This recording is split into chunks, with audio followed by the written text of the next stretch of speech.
voy a partir desde la realidad de nuestro pueblo del sur. Nosotros vivimos la primera etapa de descolonización del Imperio Español desde 1810 en adelante, el proceso similar que se fue dando en las diferentes colonias americanas.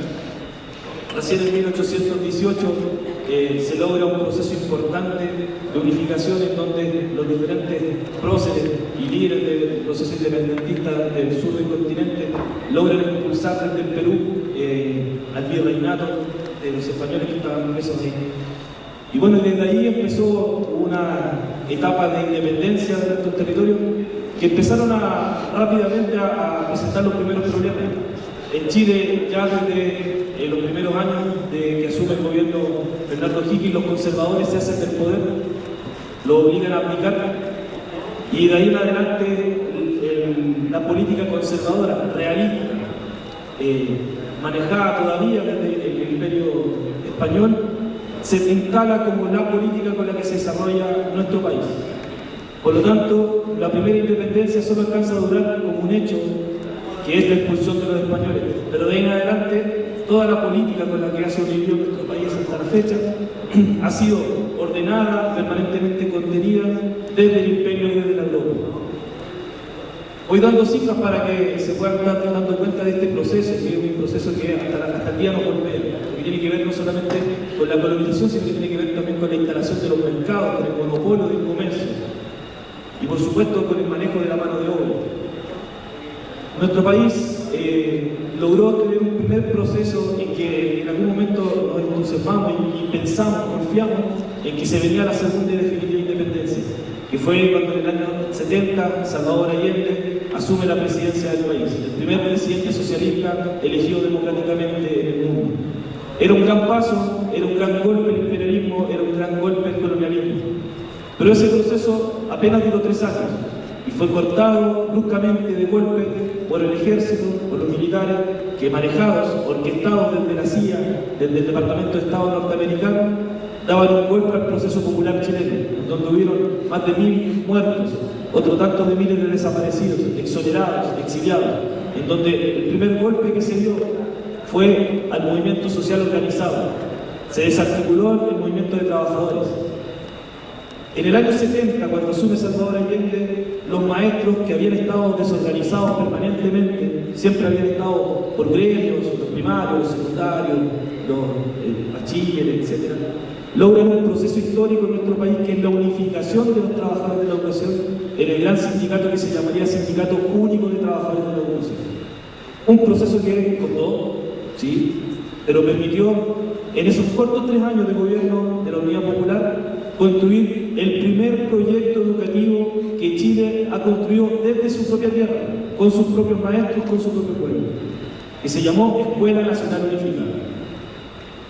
La historia de nuestro país con respecto a los proyectos educativos siempre dependió del extranjero. Como les decía, los conservadores realistas asumieron el control del país desde muy temprano al inicio de la independencia y por lo tanto todos los proyectos educativos que se fueron instalando en nuestro país eran proyectos educativos colonialistas, traídos directamente desde España. Luego viene la revolución industrial y por lo tanto el modelo educativo que se quiere implantar es el modelo inglés. De hecho, la construcción de las escuelas más antiguas en nuestro país tiene la misma forma de las fábricas inglesas. Y se empieza a preparar la mano de obra barata, quienes se dedican a la industrialización y principalmente a la extracción de recursos primarios que son enviados a Europa para la elaboración de toda la mano de obra necesaria en el mundo. Por lo tanto, como país pasamos a ser permanentemente un país al servicio de los intereses imperiales europeos. Termina el proceso de Allende, viene el golpe de Estado y empieza este nuevo proceso de colonización, pero ahora ya no de la mano de los europeos. Ahora aparece el imperialismo norteamericano, con mucha fuerza, que ya venía golpeando desde los 60 con la implementación de diferentes políticas económicas, pero ya en el año 70, con el 73, con el golpe de Estado, se instala definitivamente en nuestro país, no solamente para hacer negocios, para su mercado, sino que a instalar un modelo que en ese momento se venía discutiendo en algunas universidades norteamericanas, que era el famoso modelo neoliberal. Y aquí es donde aparece la imagen de un personaje siniestro llamado Milton Friedman, quien es el diseñador, el orquestador de este modelo económico que se vendría a instalar en nuestro país a sangre y fuego y que hoy día se transforma en el modelo del modelo capitalista. Este modelo instalado por Milton Friedman primero ataca en el año 77 con la primera reforma laboral, ataca el Código del Trabajo, donde lo primero que se hace es flexibilizar el trabajo para todos los trabajadores. Se desarticulan las organizaciones sindicales y el trabajo deja de ser un derecho y pasa a ser casi un beneficio que entrega el Estado, o en este caso los privados. Pierde toda regulación del Estado con respecto al derecho al trabajo. Luego vendría el segundo gran golpe, y el más importante, el cambio de la Constitución. En el año 80 se hace un plebiscito manipulado, ilegítimo, en donde se aprueba una Constitución creada por los Estados Unidos y por los estudiantes que ya venían de vuelta de las universidades norteamericanas, que habían sido estudiantes de Friedman, y que instalan este nuevo modelo, en donde el primer golpe que lo dan es a la educación, donde la educación sale del Estado y pasa a los municipios, perdiendo todo control por parte del Estado con respecto a la política educativa del país y sobre todo al financiamiento. El segundo golpe es que se permite la privatización de la educación, en donde el Estado entrega recursos económicos a los privados, muy similar acá cuando a ustedes les plantean la autonomía de la escuela, y los privados pueden administrar escuelas públicas y mantener la matrícula, y enterarse en los sectores populares, en donde los que principalmente controlan ese espacio es la Iglesia Católica. Luego vendría ya los privados ya con una idea mucho más liberal con respecto a los modelos educativos. Hoy día la realidad del Chile actual es una consecuencia de esto mismo, esta democracia que nunca llegó en los años 90 cuando el ejército deja el poder y se lo entrega a los civiles, en este caso asume la concertación, que el grupo político en el que está Michelle Bachelet, que es una neoliberal que ha estudiado en Estados Unidos. ¿Ya? Y el proceso que se ha venido instalando hoy día, controlado por los Estados Unidos, tiene que ver, uno, por el Fondo Monetario Internacional y dos, por la Organización de Cooperación de Desarrollo Económico, la OCDE, en donde se van dictando permanentemente las líneas a seguir con respecto a los modelos de salud, educativos, a las condiciones laborales y, por lo tanto, a las condiciones productivas. Hoy día, Chile ha subido un proceso tan neoliberal que incluso el Fondo Monetario Internacional y la OCDE le han recomendado ser más democráticos y ser más participativos. Hoy día en nuestro país, por ejemplo, en las universidades no hay ninguna posibilidad de que los estudiantes o los mismos profesores puedan dictaminar con respecto al currículum. El currículum viene entregado desde el Estado y con respecto a ciertos consejos que controlan, estos consejos incluso están los militares todavía incluidos en la toma de decisiones. La realidad actual de la educación pública en Chile, y esto lo sigo asociando al tema de cómo va avanzando esta nueva colonización de ahora del imperio norteamericano. Hoy día tiene la realidad de que el 40% de las escuelas públicas son públicas, el 40% de las escuelas de Chile son públicas, y el 60% están en manos de privados, ya sea escuelas confesionales de las diferentes iglesias o de diferentes mercachifes que negocian con la educación. Pero lo que más ha afectado ha sido los modelos curriculares que se han instalado desde el 94 a la fecha, en donde nuevamente Chile empieza a comprar modelos educativos, y en este caso compra modelo educativo español, que era de la reforma española que había fracasado, compra parte del modelo educativo norteamericano, y eso lo instalan, hacen una especie de híbrido esos dos modelos educativos, y lo instalan como una gran reforma educacional en nuestro país, la cual hasta el momento sigue en pie y sigue siendo el eje central de la política educativa en nuestro país. En donde lo primero que hicieron fue decir, bueno, aquí está el nuevo modelo educativo y por lo tanto tenemos que, los futuros profesores tienen que adherirse a ese modelo. Y empieza una gran reforma curricular en las universidades, en donde se empiezan a preparar a los futuros maestros que van a desarrollar el modelo neoliberal en las escuelas públicas. Y segundo, vienen a golpear al magisterio, en donde se desarticula la organización, se crea una instancia que se llama Colegio de Profesores, donde al profesor le plantean que somos un ente profesional, que estamos alejados del pueblo, el sindicalismo es para los trabajadores de base, nosotros somos supuestamente funcionarios, la misma lógica que plantea el compañero venezolano, y por lo tanto hacen que el maestro, que viene de los sectores populares, que viene de las familias más pobres de nuestro país, se crea el cuento de que está por sobre los trabajadores y empieza a creerse el cuento del sueño americano. De trabajar para el sueño americano y de educar a nuestros niños para el sueño americano. Por lo tanto, estas reformas empiezan a tener sentido para el sistema neoliberal, porque en el fondo, para poder controlar que los maestros críticos no puedan generar condiciones contrarias a la instalación del modelo, se crean entonces elementos que permiten la estandarización y la homogenización del currículum. ¿Cuáles son estos? Tenemos la prueba PISA a nivel internacional, que mide los niveles de aprendizaje y hace comparativo entre los distintos países. Bueno, y en Chile se crea una prueba que se llama CIMSS.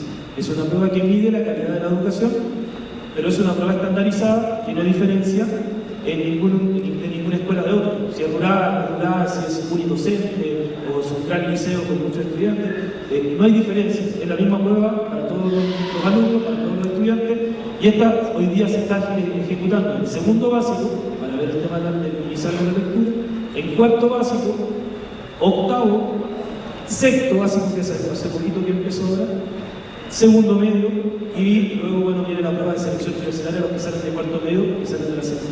Por lo tanto, cada 2 años hay una evaluación de los estudiantes según estas pruebas estandarizadas. ¿Qué es lo que ocurre? Que el maestro es evaluado por esa prueba. O sea, si esa prueba de los estudiantes rinden mal, es cuestionado al maestro, se dice que el maestro es el culpable de la mala educación y se cuestiona la escuela. Y en el caso de que esto se reitere en el tiempo, esa escuela va a ser cerrada por entregar una mala calidad de educación. Y obviamente esta prueba estandarizada se rige en base al currículum traído de Estados Unidos y mezclado con el currículum español. Por lo tanto, la resistencia magisterial se reduce a lo que podamos hacer en la sala y a tratar de rendir o no rendir en estas pruebas estandarizadas. Pero el modelo necesita aún más perfeccionamiento.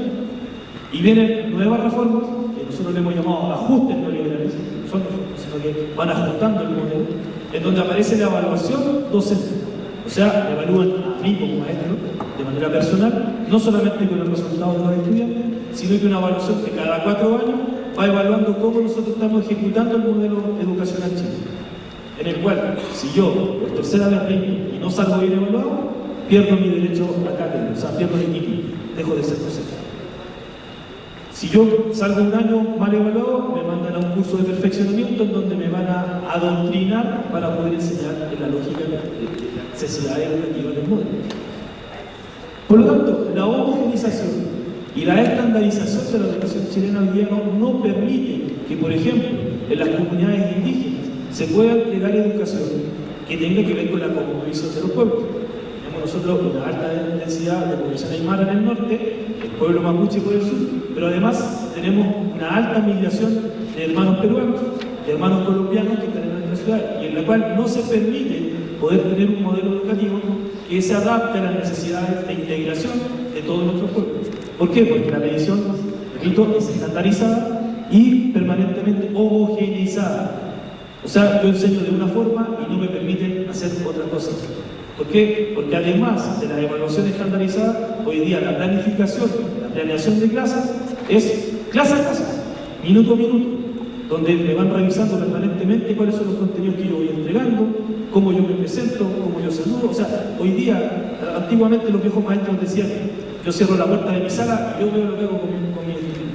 Hoy día eso es imposible, porque hay un control por parte de las autoridades educacionales y también de las direcciones de la escuela de qué es lo que hace cada maestro minuto a minuto dentro de la clase. Por lo tanto, la implementación del modelo educacional en Chile hoy día está en muy buena salud porque no permite la resistencia magisterial por parte de elementos académicos. Porque además nos han golpeado tanto que nuestros sueldos son los sueldos más bajos de los profesionales. O sea, los profesionales de Chile, el salario recién más bajo somos los maestros. Trabajamos una cantidad enorme de horas para poder llegar a ese salario mínimo y por lo tanto la organización también está en esa actitud. No permite que nos sentamos a hacer este tipo de reflexiones como las que ustedes hacen en estos espacios de congresos, de educación alternativa o de reorganización de la misma coordinadora. A nosotros nos cuesta mucho citar a un maestro a las 6 de la tarde para que nos podamos organizar y empezar a discutir un modelo de estudio. Por lo tanto, ya que el tiempo se nos viene encima, pero de ahí van a haber preguntas. Las preguntas que nos tenemos que hacer hoy día es, ¿cuál es el país que queremos? ¿Queremos que nos implementen un modelo neoliberal como el chileno? ¿Cuál es el continente que queremos? Porque obviamente entendemos que el proceso de resistencia que podamos hacer desde Chile o el que puedan hacer desde México no puede ser aislado, tiene que ser un proceso continental. Por lo tanto, ¿qué es lo que proponemos? Nuestros pueblos, ya lo dijeron los compañeros que me precedieron, tienen un lenguaje común, tienen una composición, tenemos realidades. Por lo tanto, el currículum de nuestras escuelas tiene que ser común, sin homogeneizar, respetando la realidad y la independencia de cada comunidad, pero tiene que ser desarrollado como tiene que ser dialogante. Y por lo tanto, nosotros planteamos que tiene que ser un currículum indo-afro-latinoamericano, que integra todas las realidades que habitan nuestro territorio. Y por último, plantearse la dignidad. La dignidad la entendemos como un paso a conquistar los derechos perdidos durante todos estos tiempos de colonización, para poder avanzar hacia una segunda independencia, hacia una descolonización permanente de nuestros pueblos, del imperio europeo, pero también del imperio norteamericano, que hoy día es el que tiene controlada nuestra educación y las condiciones laborales de nuestro niños. Por lo tanto, decimos, unidos y organizados, nadie nos trancará el proceso. Gracias.